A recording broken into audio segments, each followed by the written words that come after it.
हरे कृष्णा। हम रमन हरिदास रउआ सबके अपना यूट्यूब चैनल पर स्वागत करतानी। पिछला वीडियो में हमनी के भगवत गीता के भूमिका पे चर्चा के रही जा और आज के वीडियो में हमनी के भगवत गीता के प्रथम अध्याय के बारे में चर्चा करी जाए। भगवत गीता के प्रथम अध्याय के नाम हटे कुरुक्षेत्र के युद्ध स्थल में सैन्य निरीक्षण। और यह अध्याय में टोटल 46 श्लोक बाटे, जरा के समझे खातिर हमनी के 4 भाग में डिवाइड के लिए बनी जा। श्लोक संख्या 1 से लेकर के श्लोक संख्या 11 में युद्ध के भूमिका के बारे में बतावल गई बाटे। फिर श्लोक संख्या 12 से लेकर के श्लोक संख्या 20 में विजय के लक्षण बतावल गई बाटे। जयस्तु पांडु पुत्राणाम जसाम पक्षे जनार्दनाम। विजय केकर होई? पांडु के पुत्रों के, यानी कि पांडव के विजय होई। काहे से कि पांडव के पक्ष में स्वयं भगवान श्री कृष्ण बानी। एक बाद श्लोक संख्या 21 से लेकर के श्लोक संख्या 27 में ये बतावल गई बाटे कि काहे भगवान श्री कृष्ण के भक्त वत्सल कहल जाला। भक्त वत्सल श्री गौर हरि। फिर लास्ट भाग 28 से लेकर के श्लोक संख्या 46 में ये बतावल गई बाटे कि कैसे अर्जुन युद्ध भूमि में मोहग्रस्त हो जाता, अपन कर्तव्य के भूल के हताश निराश परेशान चिंताग्रस्त होकर के रथ पे चुपचाप बैठ जाता, यानी कि डिसीजन नहीं ले पावत अर्जुन। तो हमनी के जीवन में भी इस समस्या आवेला। हमनी के जीवन में भी कई बार ऐसा समस्या आवेला जब हमनी के सही गलत में डिसीजन ना ले पावे नहीं जा। जीवन से हताश निराश परेशान होकर के हार मान नहीं न जा। इससे भगवत गीता के जवन प्रथम अध्याय बाटे ना, ये हमनी खातिर बहुत महत्वपूर्ण बाटे। काहे से कि अर्जुन के जवन जवन समस्या बाटे वो सारा हमनी के समस्या है वास्तव में। इस वीडियो के अंत में हमनी के ये भी समझल जाई कि भगवत गीता के प्रथम अध्याय से हमनी के जवन शिक्षा मिलल वो शिक्षा के अपना व्यवहारिक जीवन में कैसे अप्लाई कल जा। ये सरुआ सबसे विनम्र निवेदन बाटे कि वीडियो के अंत तक देखी जा। वीडियो थोड़ा बड़ा हो सकताटे, लेकिन देखी कुछ सीखे खातिर थोड़ा समय तो देवे के पड़ी। तो आई भगवत गीता हमनी के शुरू कल जाओ। तो भगवत गीता के पहला अध्याय के पहला श्लोक धृतराष्ट्र बोलतानी। धृतराष्ट्र उवाच धर्म क्षेत्रे कुरुक्षेत्रे समवेता जुजुत्सव मामकाः पांडवा चैव किम कुर्वत संजय। धृतराष्ट्र बोलतानी कि हे संजय, धर्म भूमि कुरुक्षेत्र में युद्ध की इच्छा से एकत्र हमार तथा पांडु के पुत्र का कइलन अब तक, माने युद्ध में अब तक का भइल ई बताओ। देखिए धृतराष्ट्र रुआ सब जानते हैं कि धृतराष्ट्र दुर्योधन के पिता रही और वहाँ के चाहत रही कि उनकरा बाद उहे के लड़का हस्तिनापुर के राजा बने। वही चक्कर में महाभारत के युद्ध भइल और अब युद्ध शुरू होखे वाला बाटे। दोनों सेना कुरुक्षेत्र के मैदान में एकदम आमने सामने आ चुकल बाटी और एकदम युद्ध शुरू ही होखे वाला बाटे। धृतराष्ट्र जन्म से अंधा रही, इससे वहाँ के कुरुक्षेत्र के युद्ध स्थल में ना जा पावत रही। वहाँ के हस्तिनापुर के राजभवन में बैठे बैठे युद्ध भूमि के हाल सुनना चाहत रही। तो ये हाल के सुनलस वहाँ के संजय वेद व्यास जी के शिष्य रही और वहाँ के दिव्य दृष्टि प्रदान रहे। और दिव्य दृष्टि होने के कारण वहाँ के घर बैठे बैठे विश्व में कहीं पर भी किसी भी घटना के हालचाल सुना सकत रही, आंखों देखी हाल सुना सकत रही।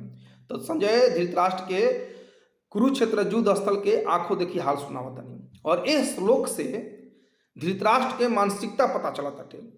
धृतराष्ट्र के मन में संदेह रहे, धृतराष्ट्र भयभीत भी रही और वहाँ के पक्षपात पूर्ण रवैया पता चला ताटे। धृतराष्ट्र के मन में संदेह का रहे कि युद्ध कहाँ होताटे? कुरुक्षेत्र में। और कुरुक्षेत्र देवता लोग खातिर भी तीर्थ स्थल मानल जाला और कुरुक्षेत्र के धर्म क्षेत्र भी कहल जाला। तो धर्म क्षेत्र में विजय केकर होई? जो धर्म के पक्ष में बाटे। तो धृतराष्ट्र के मन में संदेह रहे अपना विजय के लेकर के। और दूसरा भयभीत भी रही, क्योंकि धृतराष्ट्र के पता रहे कि वहाँ के जवन लड़का लोग बाड़न दुर्योधन आदि इस सब अधर्म के मार्ग पे बाड़न। तो अधर्म के मार्ग पे होखे के कारण विजय तो मुश्किल बा। विजय केकर हुई? जे धर्म के मार्ग पे बाटे। और धर्म के मार्ग पे के रहे पांडव लोग। फिर यहाँ पे इस श्लोक में धृतराष्ट्र अपन मानसिकता दिखा देता, अपना पुत्र के कहतवन मामका और पांडव के पुत्र के पांडवा। जबकि पांडु के पुत्र भी यानी पांडव लोग भी बचपन से धृतराष्ट्र के ही अंडर में रहते, लेकिन धृतराष्ट्र यहाँ पे अपन पुत्र के अपन कहतवन और पांडु के पुत्र के पांडवा कह दिहलन। यानी कि पक्षपातपूर्ण रवैया उनकर बाटे। फिर दूसरा श्लोक में संजय धृतराष्ट्र के प्रश्न के आंसर देता नहीं कि अभी तक युद्ध भूमि में का भय। संजय उवाच दृष्ट्वा तु पांडवानीकं व्यूढ़ं दुर्योधनस्तदा आचार्यम् उपसंगम्य राजा वचनम ब्रवीत। संजय बोलता नहीं कि हे राजन, पांडवों की सेना की व्यूहरचना के देख के दुर्योधन अपन गुरु द्रोणाचार्य के पास गइलन और जा करके इस शब्द कहलन। तक दुर्योधन जाकर के वहां पे का कहलन? दुर्योधन द्रोणाचार्य से ई कहत रहन कि रउआ पहले पांडव के सेना के देखी। पांडव के सेना के सेनापति के बटे राउरे शिष्य धृष्टद्युम्न, जे कि राउर मित्र द्रुपद के पुत्र हवन। और पांडव के सेना में के बटे अर्जुन, भीम जैसे महान महान योद्धा, ओकरा अलावा विराट नरेश, द्रुपद, काशीराज, कुंती भोज जैसे महान योद्धा पांडव की सेना में बाड़न। अभिमन्यु, द्रौपदी के पुत्र, ये सभी महारथी पांडव के सेना में बाड़न। लेकिन हमारा सेना के बात सुनी रहुआ, हमारा सेना में के बाटे? हमारा सेना में स्वयं रउआ बानी, भीष्म पितामह बानी, कर्ण, कृपाचार्य, अश्वत्थामा, विकर्ण, सोमदत्त के पुत्र भूरिश्रवा, ये सब योद्धा हमारा सेना में बानी। और ये सब ऐसा ऐसा योद्धा रहन जरा के हरावल बहुत मुश्किल रहे। भीष्म पितामह के पास इच्छा मृत्यु के वरदान रहे, द्रोणाचार्य परशुराम जी के शिष्य रहे, कर्ण भी अपने आप में बहुत बलशाली योद्धा रहे। हाँ, स्वयं दुर्योधन बहुत बड़ा महारथी रहे। तो जो दुर्योधन के सेना रहे ना, वो पांडवों के सेना से 1.5 गुनी संख्या में भी रहे और बल के मामले में भी पांडवों की सेना से बहुत ऊपर रहे। लेकिन फिर भी अंत में जीत के कर भइल पांडव के। क्यों? क्योंकि पांडव कृष्ण के शरण में रहन जा। फिर इसके बाद दुर्योधन अपना सेना के बारे में खूब डिंग हाकत रहन कि हमारा सेना में बड़ा बड़ा महान महान योद्धा बड़ान, हमनी के सेना अपरिमेय बाटे, समुद्र के तरह दुर्लंघ बाटे। लेकिन पांडव लोग के सेना भीम के संरक्षण में रह के भी हमनी के आगे कुछ नहीं खे। तो दुश्मन के तुच्छ समझता रहन दुर्योधन, और यह दुर्योधन के अहंकार दुर्योधन के खत्म कर दी। ऐसे जिंदगी में कभी भी अहंकार के अपना अंदर में ना आवे देवे के चाहिए। हमनी के का शिक्षा मिलल, इस बात में भी चर्चा कल जाए। तो पहल का जो अनुभाग बाटे श्लोक संख्या 1 से लेकर श्लोक संख्या 11 में, ओकरा में युद्ध की भूमिका के बारे में वर्णन कल गई बटे। अब श्लोक संख्या 12 से लेकर के आगे वाला श्लोक में 20 वाला श्लोक तक में विजय के लक्षण प्रकट हुई। तो जब भीष्म पितामह दुर्योधन के बात सुनलन तो भीष्म पितामह अपन शंख बजा दिहलन, और भीष्म पितामह कौरवों के प्रधान सेनापति रहन। तो जब भीष्म पितामह शंख बजलन तो कौरव के सेना से भी लोग अपन अपन शंख बजावे शुरू कर दिहलस। अब जब कौरव के सेना के शंख बाज चुकल तो फिर इधर से अब पांडव के सेना के शंख बाजे शुरू भइल। अब भगवान और अर्जुन के एंट्री होता टे, यानी कि रियल हीरो के अब एंट्री होता टे मैदान में। विशाल रथ पे अर्जुन बैठ के जो ना के श्वेत घोड़ा उस रथ के खींचत रहन, और वह पे भगवान श्री कृष्ण सारथी के रूप में विराजमान रहे। अब वो रथ अर्जुन के युद्ध भूमि में पहुंचल तो अर्जुन और भगवान श्री कृष्ण भी अपन अपन शंख बजैलन जा। फिर एक बाद युधिष्ठिर महाराज अपन शंख बजैनी, भीम शंख बजैलन, नकुल सहदेव, और फिर जवन पांडव के सेना के महान महान सेनापति रहन वो सब अपन अपन शंख बजैलन। तो देखिए जब कौरव के सेना शंख बाजल ना तो ई नहीं लिखल कि पांडवों के सेना के हृदय विदीर्ण हो गई, लेकिन ई लिखल बाटे कि जब पांडव के सेना के शंख बाजल, जब भगवान कृष्ण अपन 5 जन्य शंख बजैनी, अर्जुन अपन देवदत्त शंख बजैनी, युधिष्ठिर अपन अनंत विजय नाम के शंख बजैनी, और भीम एकदम भयंकर पौंड्र नाम के शंख बजैनी, नकुल सहदेव सुघेष तथा मणि पुष्पक नामक शंख बजैनी। तो इस सब शंख के ध्वनि से न कौरव के सेना के हृदय विदीर्ण हो गई, ऐसा लिखल गई बाटे। तो विजय के लक्षण का लोग बताटे, कहाँ से कि पहल का लक्षण ही बाटे कि अर्जुन के जवन रथ रहे वो अग्निदेव द्वारा प्रदत्त रथ रहे, और वो 10 दिशाओं में विजयी रथ रहे। वो रथ पे अर्जुन सवार रही, और उनकर सारथी के बाटे तीनों लोक के स्वामी भगवान श्री कृष्ण, और फिर उनकर ध्वजा पे हनुमान जी के चिन्ह अंकित रहे। हनुमान जी भी विराजमान रही अर्जुन के ध्वजा पे, और जहाँ भगवान श्री कृष्ण रहब उहें श्री यानी कि लक्ष्मी मैया रहब, सुख ऐश्वर्य संपत्ति रही। तो भगवान श्री कृष्ण के रहे के कारण, उपस्थिति के कारण साफ झलकत रहे कि युद्ध में केकर विजय हुई, पांडव के विजय हुई। तो युद्ध के विजय के लक्षण रहे। अब श्लोक संख्या 21 से लेकर के श्लोक संख्या 27 में ई बतावल जाई कि काहे भगवान श्री कृष्ण के भक्त वत्सल कहल जाला। तो देखी श्लोक संख्या 21-22 में अर्जुन कहतानी कि हे अच्युत, भगवान के नाम है अच्युत, कहे से कि भगवान कृष्ण अपना भक्त के रक्षा करे में कभी पीछे ना हटीना, इससे वहां का नाम हटे अच्युत। कृपा करके हमारा रथ दोनों सेनाओं के बीच में ले चली। हम देखल चाहतनी कि युद्ध में के दुर्योधन के पक्ष में आइल बा युद्ध करे खातिर, उ सब के हम निरीक्षण कर चाहतनी। तो अर्जुन के आदेश मान के भगवान श्री कृष्ण अर्जुन के रथ के सारथी बन के अर्जुन के रथ के दोनों सेना के बीच में ले गई। रुआ जरा विचार करके देखी, भगवान श्री कृष्ण के हटे परम पुरुषोत्तम भगवान, ईश्वर परम कृष्ण सचितानंद विग्रह, अनादिरादि गोविंद सर्व कारण कारणम, तीनों लोक के स्वामी भगवान श्री कृष्ण अपना भक्त अर्जुन खातिर वहां के रथ के सारथी बन गई बनी। सारथी मतलब समझता नहीं, ड्राइवर, रथ के ड्राइवर, रथ के हाके वाला। और युद्ध में रथ हाकल बड़ा कठिन कार्य रहे, कहा से कि इधर हाथी चिघाड़ मारा तटे, उधर घोड़ा हनहा तलसन, युद्ध में इतना शोरगुल होला कि सुनाई ना देला। जे रथ पे बैठल बाटे रथी, वो का बोलत ताटे सारथी के सुनाई ना देला। तो फिर सारथी रथ कैसे हाकेला? तो मान ली कि रथ दहिना मुड़े के बाटे, तो जे रथ पे बैठल बा ना, वो दहिना कंधा पे लात मारी तो सारथी समझ जाए कि हमारा दहिना मुड़े के बा। बायां कंधा पे लात मारी तो बायां मुड़े के बा, सीधा मारी तो सीधा चले के बा। तो भगवान कृष्ण सारथी के पोजीशन स्वीकार करी अपना भक्त खातिर, इससे भगवान श्री कृष्ण के भक्त वत्सल कहल जाला। भगवान कृष्ण के अच्युत भी कहल जाला। बताइए काहे खातिर? कि भगवान कभी भी अपना भक्त के रक्षा करे में पीछे ना हटीना। अरे प्रहलाद के रक्षा करे खातिर भगवान आधा नर आधा सिंह के रूप धारण कर रही, नरसिंह के रूप धारण कर ले रही। सोची, हमनी के थोड़ा सा धन संपत्ति मिल जाला तो कितना अहंकार आ जाला, लेकिन भगवान कृष्ण तीनों लोक के मालिक हनी, परम पुरुषोत्तम भगवान हनी, फिर भी वहां के अपना भक्त खातिर सारथी के पोजीशन स्वीकार कर ली हनी। इससे भगवान श्री कृष्ण के भक्त वत्सल कहा जाला। फिर भगवान श्री कृष्ण अर्जुन के रथ के लेके दोनों सेनाओं के मध्य में स्थापित कर दी हनी। और फिर अर्जुन से बोलनी, भगवान देख लो, भीष्म के देख लो, द्रोणाचार्य के देख लो, जरा के देखे के बाद सब के निरीक्षण कर लो। देख, जब अर्जुन देखलन कि युद्ध करे के आइल बाटे, उनकर पितामह भीष्म, गुरु द्रोणाचार्य, दुर्योधन आदि सब उनकर चचेरा भाई रहन, उनकर बहुत सारा मित्र रहन जो उनके दुर्योधन के सेना से लड़त रहन। ये सब देख के अर्जुन के मन मोहित होखे लागल, अर्जुन भ्रमित होखे लगलन, अपन कर्तव्य के भूले लगलन अर्जुन। और एकदम मोहग्रस्त होके, चिंताग्रस्त होके अर्जुन 28वां श्लोक में कहतवन, दृष्ट्वेम स्वजनम कृष्ण युत्सुम समुपस्थितम सिदंती मम गत्राणि मुखम च परिशुष्यति।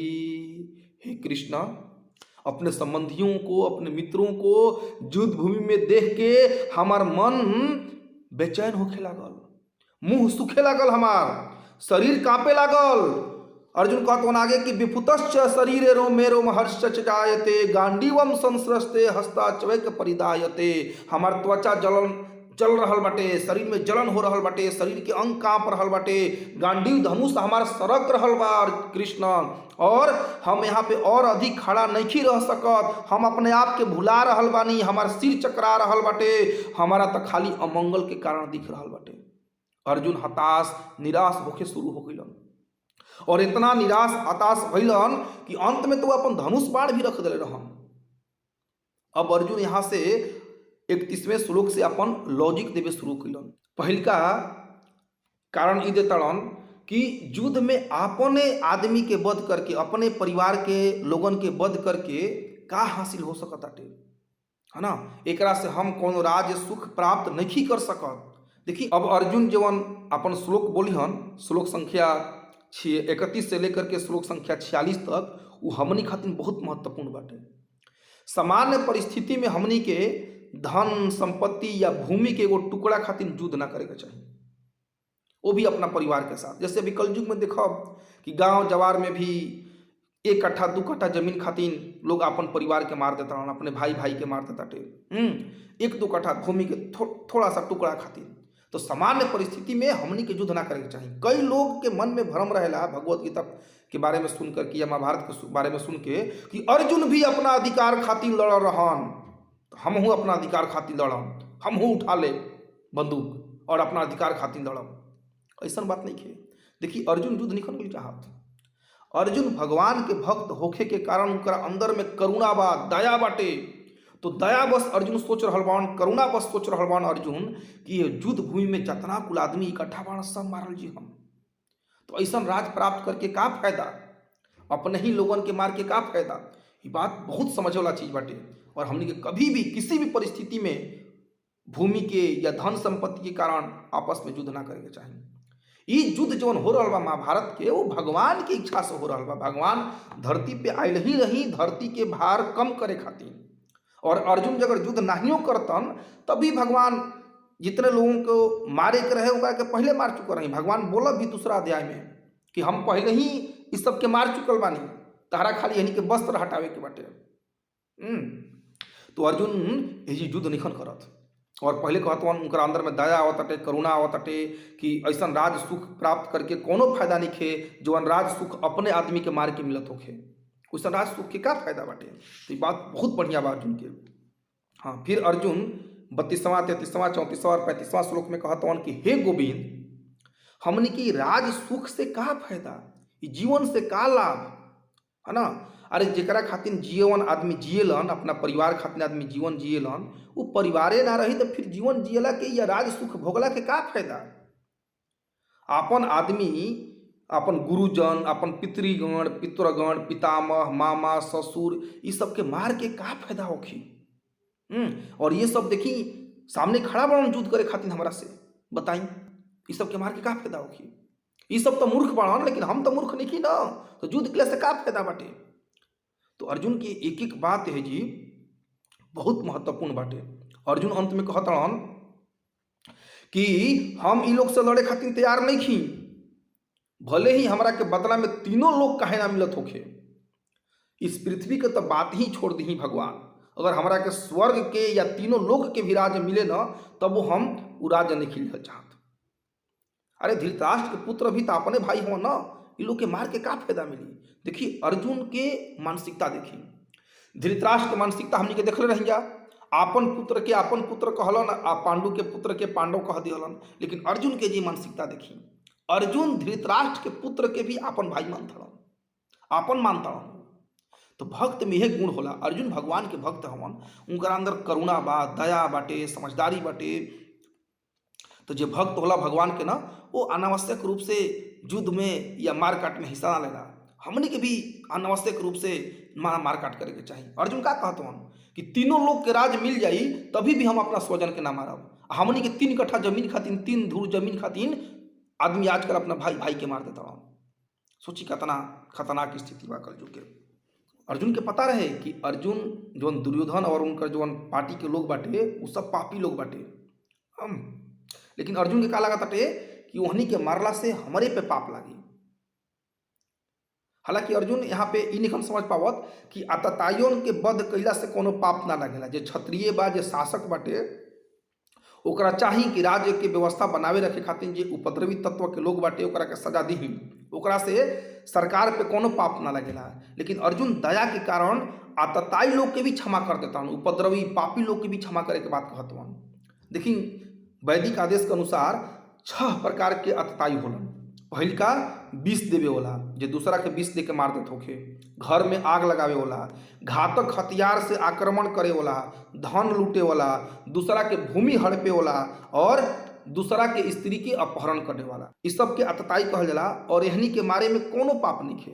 अगर लेकिन के मारे यहनी के शासक, जे शासन करता, जे सरकार बटे, ओकरा मारे के चाहिए। हर कोई के हथियार उठावे के जरूरत नहीं खे। फिर एक बाद अर्जुन ई लॉजिक दिहल कि इन लोगों को मारे से हमरा पे पाप चढ़ी। फिर बताओ कि अगर युद्ध भइल तो युद्ध में तो पुरुष लोग मारल जी है ना, तो जवन घर की स्त्री लोग बाड़ी जाओ ओकर के संरक्षण करी। तो यहाँ से भी बहुत बड़ा शिक्षा अर्जुन दे रहल बाड़न कि जो स्त्रियां बाड़ी जा, स्त्री लोग बाड़ी जाओ, वहाँ के संरक्षण के जरूरत पड़ेला, सुरक्षा के जरूरत पड़ेला। तो अगर घर के पुरुष ना रही हन तो स्त्री के चरित्र पे हमला हो सकत हटे। तो ऐसे ये युद्ध ठीक नहीं के भगवान, है ना, हम युद्ध ना करम। सुने में तो थोड़ा अच्छा लगा था, लेकिन वास्तव में अर्जुन अपन कर्तव्य से दूर भागत हन। क्षत्रिय होके के नाते उनकर कर्तव्य का बाटे धर्म के रक्षा खातिर अधर्म के विरुद्ध युद्ध कई। क्षत्रिय के परम कर्तव्य बाटे। तो अभी करुणा के कारण हृदय द्रवित हो गई बा उनकर, हाँ, ऐसे वो ऐसा बात कर रहा बा। भगवान उनकर आगे चल के एक एक बात के आंसर दी हन, है ना। और इस सब सुन के धृतराष्ट्र के मन एकदम मन ही मन धृतराष्ट्र बड़ा खुश होत रहन कि अर्जुन युद्ध ना करिहन, अर्जुन युद्ध छोड़ के भाग रहल बड़न, हाँ। तो धृतराष्ट्र के मन बड़ा प्रसन्न होत रहे। लेकिन वास्तव में भगवान आगे चल के दूसरे अध्याय से अर्जुन के सारे प्रश्न के भगवान आंसर करम, भगवान उत्तर दें। तो हमने के आगे आवेला वीडियोज में दूसरा अध्याय और बाकी के अध्याय के भी पढ़ल जाए। तो आज पहला अध्याय से हमने के का शिक्षा मिलल, महत्वपूर्ण बात बाटे कि हमने के भगवत गीता के प्रथम अध्याय से का शिक्षा मिलल और वो शिक्षा के अपना जीवन में हमने के कैसे अप्लाई कर सकते हैं। तो पहल का शिक्षा का मिलल, देखिए पहल का शिक्षा यह मिलल कि हमने के हमेशा धर्म के मार्ग पर रह के चाहिए। धर्म का मतलब का भइल, धर्म के मतलब भइल भगवान के द्वारा कहल गई बात, वह धर्म है। धर्मेन तो साक्षात भगवत परिणीते, जौची भगवान कहले बनी ओकर पालन कईल धर्म हटे, वह धर्म हटे। धर्म कोई अपना से नहीं बना सकत, जैसे कानून जनता नहीं बना सकत कोई अपना से, कानून संसद में बनेला, उसी तरह से धर्म भी भगवान द्वारा निर्धारित कल जाला। तो हमने के सबसे पहले धर्म के मार्ग पे चले के चाहिए। धर्म के मार्ग पे चले से थोड़ा परेशानी हो सकता, लेकिन पराजय नहीं हो सकत। पराजय हमेशा अधर्म के मार्ग पे चले वाला को हुई, जैसे दुर्योधन के पराजय होके वाला बाटे। दूसरा शिक्षा का मिलल, हमनी के भगवान श्री कृष्ण के शरण ग्रहण करे के चाहिए। देखिए अर्जुन अपन रथ के डोर केकरा हाथ में सौंप दिले बानी, भगवान कृष्ण के हाथ में। और भगवान कृष्ण के हाथ में अपन जीवन के, अपन रथ के डोर समर्पित करके अर्जुन महाभारत जैसे विशाल युद्ध में और कौरवों की विशाल सेना के रौंद करके विजय बना रही। तो हमनी के भी अपना जीवन के डोर, अपना जीवन रूपी रथ के जीवन लगाम बाटे वो भगवान के सौंप देवे के चाहिए, यानी कि भगवान के शरण ग्रहण करे के चाहिए। राखे कृष्ण मारे के, मारे कृष्ण राखे के। यदि भगवान मारे पे तुल जाई तो वो आदमी के कोई नहीं बचा सकत, और जब भगवान जकरा के रक्षा करब ओकरा के कोई नहीं मार सकत। महाभारत के युद्ध में धृतराष्ट्र के 100 पुत्र मारल गेलन जा, लेकिन 5 पांडव सही सलामत जिंदा रहन जा महाभारत के युद्ध के बाद भी। काहे? वो लोग भगवान का शरण ग्रहण के लिए रहन जा। तो सबसे बड़का शिक्षा यह मिलत है कि हम सबके भगवान का शरण ग्रहण करे के प्रयास करे के चाहिए। और कलयुग में भगवान के शरण कैसे ग्रहण कर सकत नहीं जा? कलयुग में भगवान के शरण ग्रहण कर सकत नहीं जा भगवान के नाम के जप करके, हरे कृष्णा कृष्णा कृष्णा हरे हरे, हरे राम राम राम हरे हरे, और भगवत गीता पढ़ के भगवान के शरण ग्रहण कर सकत नहीं जा। देखिए भगवत गीता में और भगवान कृष्ण में कौनो अंतर नहीं है। भगवान के बाणी साक्षात भगवान, कोनो अंतर नहीं ओकरा में। तीसरा और का शिक्षा मिलल हमनी के कि कभी भी साधारण परिस्थिति में हमनी के युद्ध ना करे के चाहिए। हमनी में अर्जुन जैसन गुण होके के चाहिए, दया के भावना होके के चाहिए, करुणा के भावना होके के चाहिए। बात बात पे जमीन के छोटे छोटे टुकड़े के लिए युद्ध ना करे के चाहिए। कई लोग आरोप लगावेलन, इस समय हम बीच में ही होते रही, कई लोग आरोप लगावेलन कि महाभारत में भगवान कहले बड़न कि अपन अधिकार खातिर लड़ाई करे के चाहिए। देखिए अर्जुन अपना अधिकार खातिर नहीं लड़त, उनकर अधिकार बा आधा राज्य के, लेकिन वो नहीं लड़त। वो कहतवन कि राज्य ले लसन बुड़बक की हनिए के, हम अपन जंगल में जाके भीख मांग के खा ले, लेकिन हम युद्ध ना करब। तो हमनी के भी ऐसा ही करे के चाहिए। साधारण परिस्थिति में कभी भी युद्ध के लिए ना तैयार रखे के चाहिए। फालतू में लड़ाई झगड़ा ना करे के चाहिए बात बात पे। देखिए परिवार से मिलजुल कर रहे के चाहिए। जिंदगी कोनो भरोसा नहीं खे। हमनी के जीवन में भी कभी कभी ऐसा परिस्थिति आ जाला कि हमनी के निर्णय ना ले पावे नहीं जा, सही गलत के पहचान ना कर पावे नहीं जा। भगवत गीता पढ़ला से हमनी के सही गलत के पहचान करे के क्षमता आ जाई, निर्णय लेवे के क्षमता मिली भगवत गीता पढ़े से। ये सर्वा सबसे हाथ जोड़ के विनती बाटे हमार कि भगवत गीता पढ़ी जाए। देखिए हम बहुत प्रयास करके भोजपुरी में भगवत गीता बताओ तनी, रिक्वेस्ट करता नहीं कि चैनल के सब्सक्राइब कर ली, वीडियो के ज़्यादा से ज़्यादा शेयर करी, ताकि हर व्यक्ति जो कि गांव जवार में बैठे हैं, गांव देहात में बैठे हर व्यक्ति के पास ये वीडियो पहुंचे, भगवत गीता का संदेश पहुंचे, भगवत गीता का ज्ञान पहुंचे। और वो सबके पास अगर भगवत गीता नहीं खेना तो भगवत गीता मंगा ले जा। हिंदी में भगवत गीता आसान बा पढ़े में, कोई दिक्कत नहीं खे। हमने के भोजपुरी आदमी हिंदी वाला पढ़ सकता नहीं जा, तो आराम से भगवत गीता रुआ सब पास नहीं खे तो भगवत गीता हमारा के मेल करके फ़ोन करके मंगा ले जा। या जहाँ से भी मंगा सकतन जा। इस्कॉन के मंदिर अगर हुआ सबके आसपास में होके तो वहाँ से भी जाके भगवत गीता ले ली जा। हरे कृष्णा, बहुत बहुत धन्यवाद रहुआ सबके। मिलत तनी जा हमनी के नेक्स्ट वीडियो में।